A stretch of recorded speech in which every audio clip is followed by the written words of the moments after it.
एकनाथ महाराज की जय, रेणुका माता की जय.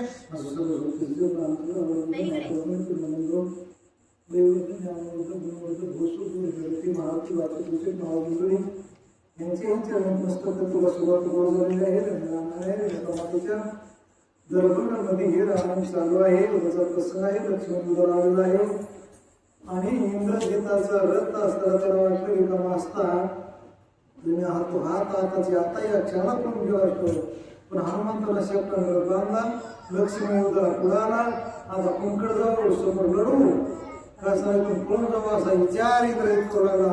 रणभूमी दित्य लक्ष्मणी आणि शाचर पासे बोले सौमित्र, संग्रामशील अति गंभीर वाक्य कडतर अनुवादे. लक्ष्मण असताना समोर इंद्रजिताला पाहून खडतर वाक्य बोलू लागला. इंद्रजित सुद्धा लक्ष्मणाला पाहून शेवटचा असताना एकीवर येऊन बोलू लागला. वीरशूर मिळविशी ख्याती, शकील पशी अव्यक्ती, संग्रामशील ते छळनोक्ती, कपट मूर्ती महापापी. लक्ष्मणानं सांगितलं, हे असणाऱ्या महापाप्या इंद्रजिता, जेव्हा शिवताला येतोस त्यावेळेस असणारं लपणं, मुकाट्यानं बाण मारणं, कपट यंत्र करणं हे तुझा असणारा हमेशाचा खेळ आहे. मात्र आज बरा सापडलास आज आणि युद्धाला आलास, त्याच्यामुळे आता तुला सुट्टी नाहीये असं लक्ष्मण बोलू लागला. आईशे बोलून आपण रेत छेदा वया जाण, बाण घेतला ती कठीण ती दारुण अनिवार्य. एवढा लक्ष्मण असताना त्या इंद्रजिताला बोलले आणि बोलल्यावर हातामध्ये धनुष्याला एक बाण लावला, अति खडतर कठीण, ज्याचा असणारा प्रतिकार होणार नाही असा बाण असणारा लक्ष्मणाला लावला. छेदावया इंद्रजिताचा रथ, बाण कनकपात्री सुशोभित, प्रताप तेजे जगजगित, स्वयंविंदित स्वमित्र. सोनं फुंकी असताना बाण म्हणजे सोन्याला असताना बराच मांडण्याला जाळ्याला असा बाण होता आणि तो बाण असताना लखलखीत प्रकाशाचा पडला होता. असा बाण लक्ष्मणाने त्याचा रथाचा निवांत शेवट करण्यासाठी असताना इंद्रजिताच्या धनुष्यावर बाण लावला. त्याचे करावया निर्वाण, इंद्रजित विंदी अमित बाण, परी तो अनिवार दारुण अनुप्रमाण डळे. त्या बाणाचा शेवट करण्यासाठी इंद्रजितानं बाणामागे बाण अनेक असणारे आघाडीत सोडले, पण तो बाण तिला इतकाही असताना मागे सरला नाही आणि पुढे आल्याशिवाय राहिला नाही, कारण तो बाण लक्ष्मणाचा लक्ष देऊन चालला होता. चहू बाणाचा मारा देखोनिया निवार, इंद्रजित सांडिता रहमवर चारी वारो मारिले. चार बाण असणारे लक्ष्मणाचे आले, आगणित बाण असणारे त्याच्यावर इंद्रजिताने सोडले, पण चारही बाण आटोकाट पर्यंत करून सुद्धा तडतड बाण तोडून सुद्धा ते बाण मागे सरले नाही. जसे आले तसे चार घोडे इंद्रजिताचे एका क्षणात नैनाट करून टाकले आणि इंद्रजिताला वाटलं रथ सुद्धा आता फुटतोय, त्याचे तुकडे होते म्हणून त्याला उड्डाण केलं. बाजूला असताना जाऊन थांबला काय म्हणतो, वारू पडता चिक्षितिये सवेग मारा वया सारथी, सुमित्रे बाण सज्जिला शिती साठ प्रवृत्ती सन्नदो. हा इंद्रजित आकाशात होता. आकाशातून असताना जळस लक्ष्मणाने त्याचे घोडे मारले, प्रतर पडले. मग मात्र लक्ष्मणाच्या लक्षात आलं की आता सारथ्याचा वध करावा लागतोय, कारण सारथी पुन्हा दुसऱ्या घोड्याने, म्हणून सारथ्यावर नियम धरला आणि लक्ष देऊन असताना लक्ष्मणाने बाण सोडला.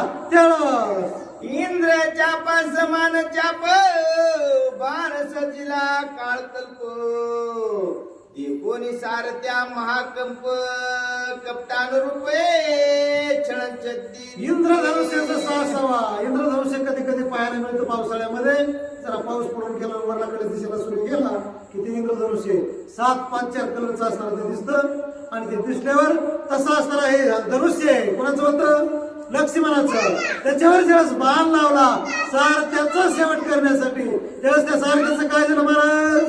सारथी मायाल मुलागवे सवे गजव पळून जावे, तव कपिपुचे बांधिला पाये जळण लाहे सर्वथा. ज्या त्याच समयाला असणारा सारथी पळून जाऊ लागला. मग आम्ही पुन्हा पशी होतो तर आम्ही एकदा पळाला होता सारथी, आणि त्यावेळेस आता सुद्धा असणार, कारण ते पळण्यामध्ये आपण चपळ होते, पळण्यामध्ये प्रगत होते. त्याला वाटलं आता इथून पळून निष्ठून कस तरी जावा. ते हनुमंताचं शेपूट आहे ते असताना आडू आलं, आडू येऊन असताना त्या शेपटानं सारथी पक्का असताना गुंपलं आणि काय म्हणले? कपिपुचे हात पायी बांधले हे दिसत नाही, दळलो नदी टाईच्या टाई केले काही लक्षणा. शेपटाला असताना तो सारथी असा पक्का बांधला, बरं बांधलेला दिसत नव्हतं आणि बाजूला जरा तो हालायला येत नव्हतं.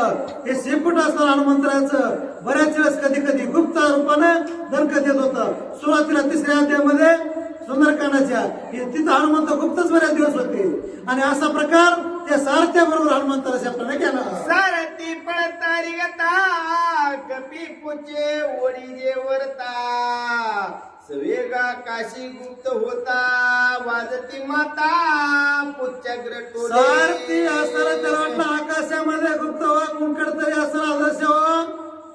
ज्यावेळेस आदर्श होऊ लागला तो, त्यावेळेस असताना शेपटाचा दणका असा मारुतीने दिला, जणू आसुडाचा कोरडा बैलाला हाणावा तसा असताना शेपटानं दणका दिल्याबरोबर ते शेपूट जोडू लागलं, मस्तक जोडू लागलं. काय म्हणते?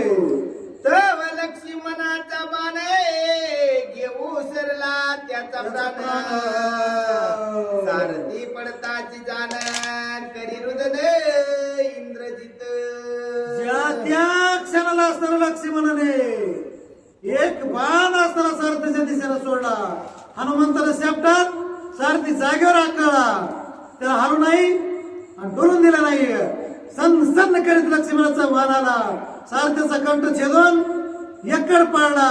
त्यावेळेस असताना इंद्रजिताला वाटलं आता आपलं सगळं संपुष्टात आलंय, म्हणून हांबरडा फोडून आकाशामध्ये रडू लागला आणि लक्ष्मणाकडे निस्ता पाहू लागला.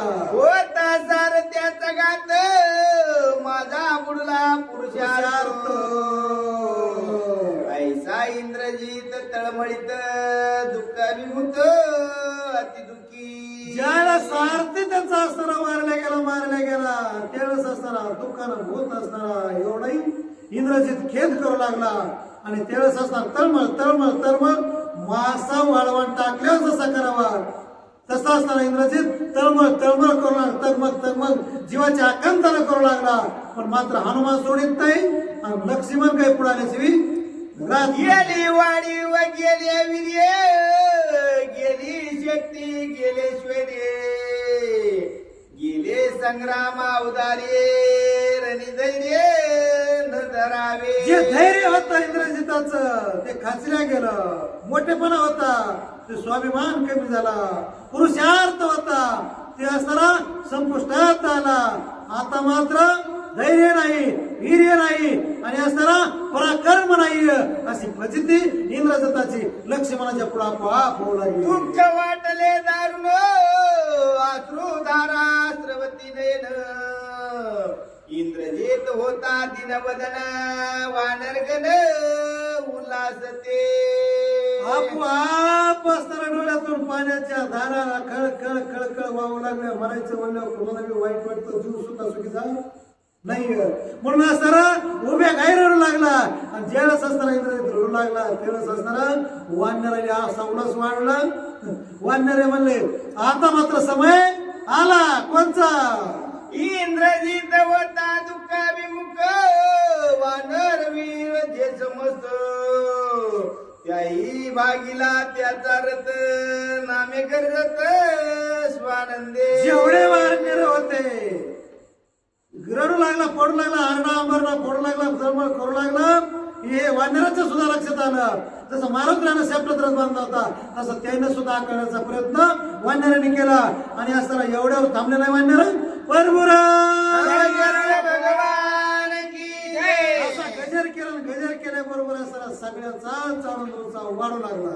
गर्जतात एकोणिया त्वर वानरे शोभला इंद्रजित दुर्धर रणे मारावया स्वमित्रा दुर्धर्शरा वर्षत. वानराचा उल्हास असताना पण गरजते ते पाहून रामनामाचा गजर करते ते पाहून असताना क्रोध पुन्हा अनावर झाला इंद्रजिताला. आणि लक्ष्मणाला मारण्यासाठी त्याला पुन्हा प्रयत्न केला. त्याच परी स्वमित्र क्रूर बाण वर्षे घोरांधर दोघे विराती दुर्धर यर यरा नाटो. तसाच असताना लक्ष्मण सुद्धा भयान असताना पराक्रम करीत होता. दोघे वीर श्रेष्ठ होते, समोरासमोर लढत होते. असा महापराक्रम लक्ष्मणाचा आणि इंद्रजिताचा चालू होता. यर यराचा घ्यावया प्राण दगदगीत विंदी बाण बाणासवे धाव घेऊन हानी ती जाण वज्र मोष्टे. एकमेकाचा प्राण घेण्यासाठी बाणामागत बाण सोडितच होते. पण इंद्रजिताचे बाण असताना संपुटात आले होते. वज्रासारखी मोठी बुके असताना एकमेकाला कोपर केल्या इंद्रजित आणि लक्ष्मण आणू लागले. आणि ताची वज्र मुष्टीये तुझ्या ओपी कोपराटी गाये मूर्जित पाडी सृष्टी वीर जगजटी संग्रामी. संग्रामामध्ये युद्धामध्ये असताना दोघाही पराक्रम करू लागले. ज्यावेळेस असताना बुक्याचा मार देऊ लागले तर कोपर केळी सुद्धा आणू लागले. जसं असताना वर्म खोचून मार लागल जीव एखाद्याचा जाईल असं जीव घेऊ युद्ध लक्ष्मणाने इंद्रजित करू लागले. दोघे उसरती महाबळी दोघे भिडती अंतराळी दोघे उतरोनी भूतळी शिरजाळी वर्षत. दोघे असताना उठाणावर उठाण घेऊ लागले. एकमेकाला धडका दिल्यासारख्या धडका देऊ लागले. दोघे असताना बाणामागे बाण सोडू लागले. कधी आकाशात, कधी अंतराळात, कधी असताना परतर उतरून असं युद्ध करू लागले लक्ष्मण आणि इंद्रजित. दोघे विंदिता बाण बाणी संपूर्ण केलेलं रणी नाटपे लक्ष्मण इंद्रजिता पण विचारी. दोघे समोरासमोर ज्यावेळेस असताना लढू लागले त्यावेळेस असा लक्ष्मणाचे बाण आकारात झाला. विचार असताना स्वतः इंद्रजित करू लागला. नेमकं आता जगावं कसं. आता आम आपल्याला मारल्याशिवाय राहत नाहीये म्हणून वज्र कवची लक्ष्मण त्याची न भेद ती बाण उलाट देश वर्मस्थान विंध्यापन ती बाणी. लक्ष्मणाला वज्र कवच असताना पकवत जे कवच हृदयावर घातलं होतं ना ते रामानं असताना कवच दिलेलं होतं. त्याच्यामुळे ते तुटत नव्हतं. म्हणून ते हातावर पायावर लक्ष्मणाच्या इंचावर बाण मारित होता. लक्ष्मण मात्र हादरत नव्हता, घाबरत नव्हता, जोरानं उलटा लढत होता. ब्रह्मांडी भेदताची बाण मूर्छित पाडीला लक्ष्मण काही नाटवे पैस्फुरण आपणा आपण विसरला. क्रोधित होऊन असताना लक्ष्मणाला एक बाण इंद्रजिताला शेवटी मारला. तो असताना मस्तकाला लागला, ब्रह्मांड हादरलं. तसं असताना जीव त्याचा हादरल्याबरोबर असताना कोमात गेला, मूर्छन अवस्थेत गेला.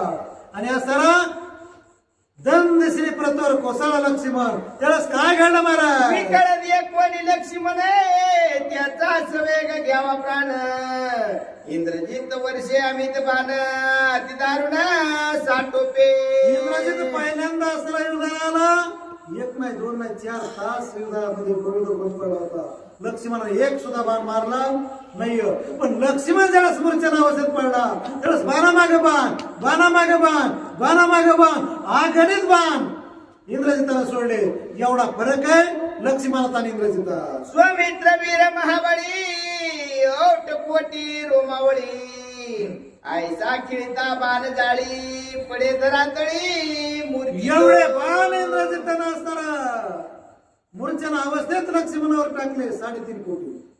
आपल्या अंगावर प्रत्येकाच्या तळपायापासून डोक्यापर्यंत सगळे असताना 3.5 कोटी केस आहेत आणि तेवढेच बाण इंद्रजिताला लक्ष्मण मारले, ते बी पडल्यावर मूर्छन अवस्थेत गेल्यावर. आणि हे असणारे त्याला म्हणते पाठीत खंजीर खुपसलं. असं असणारं युद्ध या इंद्रजिताचं होतं आणि त्यावेळेस लक्ष्मण मात्र सुखीवर नव्हता. सर्वांग भेदताची शरी हनुमंताच्या हातावरे, मूर्छा दाटले सुमित्रे निशाचरे देखिजे. 3.5 कोटी बाण ज्यावेळेस इंद्रजितानं असणारं लक्ष्मणला मारले, हनुमंताचा असणारं जसं खळा असतं तेवढा हात तयार झालेला होता आणि त्याच्यामध्ये असणारं एवढे बाण लागल्यामुळं लक्ष्मण हनुमंताच्या हातावर मूर्छानं येऊन असताना पडलं. हनुमंताला जाणवलं, तर हनुमंत काय म्हणले,